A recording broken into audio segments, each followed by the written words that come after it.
New for 2025, the Ranger, made in Spain by Joker Knives. We have an overall length of 9¼ inches with a blade length of 11 centimeters or 4.33 inches. We have a stainless blade steel of 14C28N with a stock thickness of 3.8 millimeters or 0.15 inches. And this one here features a really nice full flat grind. You can also get a Scandi version of this knife. Full disclaimer here, Joker sent me this knife to test and review. I've also purchased many of their knives myself, as I find that Joker Knives produces some really good mid-range options for us. So let's take a look at the blade of this knife. Very classic, sleek drop point. I really like the overall length is a little bit longer than their Joker Campero, which I will be comparing it to heavily in this video because I think the Joker Campero is like the prime competitor in Joker's lineup for this knife here, especially in the flat grind.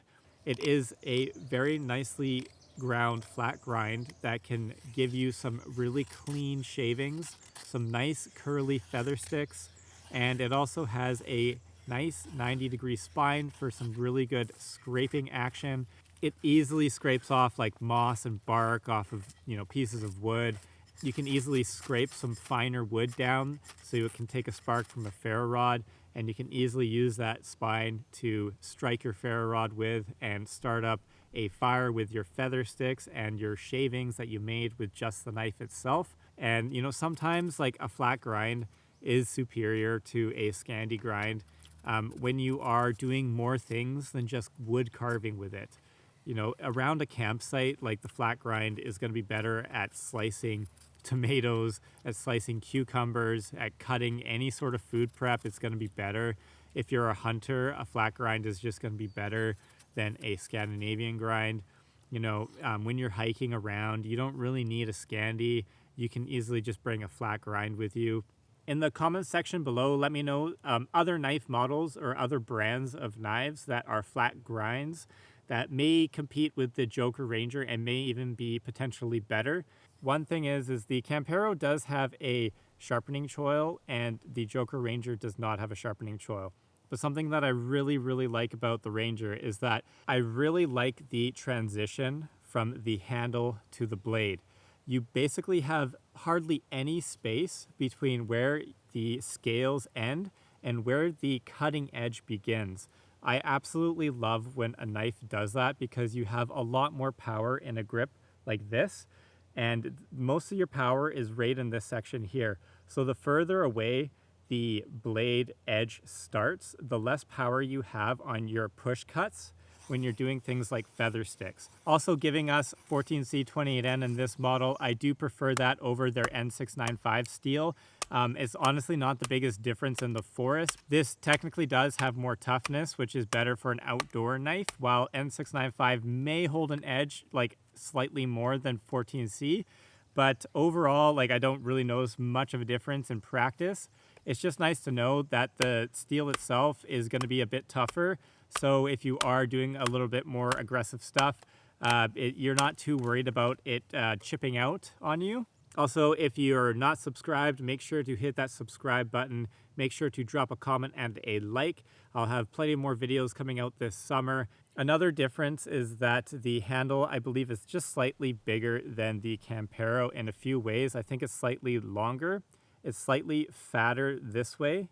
So the Campero has a little bit more of a broomstick feel to it. It's a little more rounded in certain areas. The Campero is a lot more rounded at the beak part here, where the Joker Ranger has a more prominent beak. That's what I call it, at least. It looks like a beak to me. And the Joker Ranger isn't sharp by any means, but it does make it so it wants to lock your hand in. And the grip just feels more secure than the Campero. If it doesn't feel like the knife wants to move around, it's a very secure grip. And I also have quite a bit of space. So if you do have bigger hands, if I go right back to the back there, you do have extra space if you have some large size hands. It also helps that when I want to do some light chopping, and I'm not chopping through knots and stuff, but it's mostly for chopping through ferns. I can come back here, put my 2 fingers on that beak part and put my pinky and my pinky lanyard which gives me some really nice chopping action. And I can easily slice through some ferns, which are one of my main like resources for building beds. I also use them a lot for building shelters as far as roofs go. They make good shingling options for me. So some people, this point here in the handle is going to bother them when they go into like chest lever grip, because it kind of like goes into the center of your palm. But if you just like choke up when you're doing your chest lever grip, if I get a piece of wood, you can easily do chest lever grip and not have the beak part kind of like digging into your palm. You just got to hold it, choke up on it a bit more. Another really subtle thing about this handle, which I didn't realize when I first picked it up, is that it has a slight Coke bottle shape to it.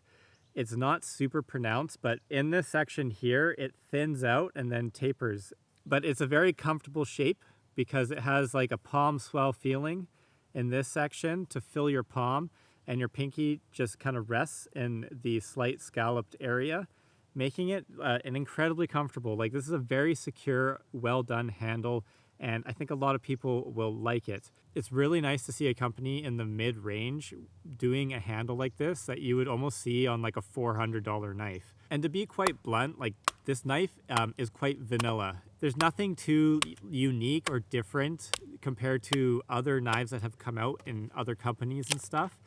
But it has these like slight variations that make it a very, very solid bushcraft, hunting, camping, hiking knife. You also have a very nice pointy tip here. It looks like a quite delicate tip. I did do some fairly good testing on it without being too aggressive. I batoned through some really ugly knots with this thing, a little bit more than I wanted to be honest. I was a touch worried. I chose some really ugly wood at like around 2 inches in diameter and just forced this knife through it. No edge damage, no rolling, and no chipping, because I have definitely rolled a flat grind before by being too aggressive with it, especially with like frozen knots and stuff. You just shouldn't be like hacking away at knots with your flat grind knife. You should just be using your axe for that anyways, right? I also really like that they give you some options with this sheath. Joker leather sheaths are pretty good. I really like that they, give you a ferro rod that matches the knife. So what would I rate this knife out of 10? I think I would give this knife like an 8 to 9 out of 10.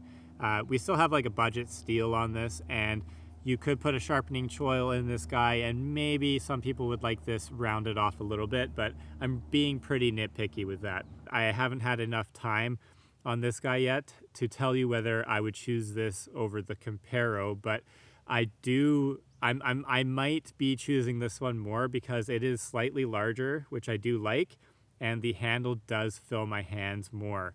And I don't think you're going to be disappointed if you pick this up. I think it's well worth the money. And for a mid-range knife, you're going to be hard-pressed to find a better option than this as far as a flat grind goes. And if you like this video, make sure to check out this one right here.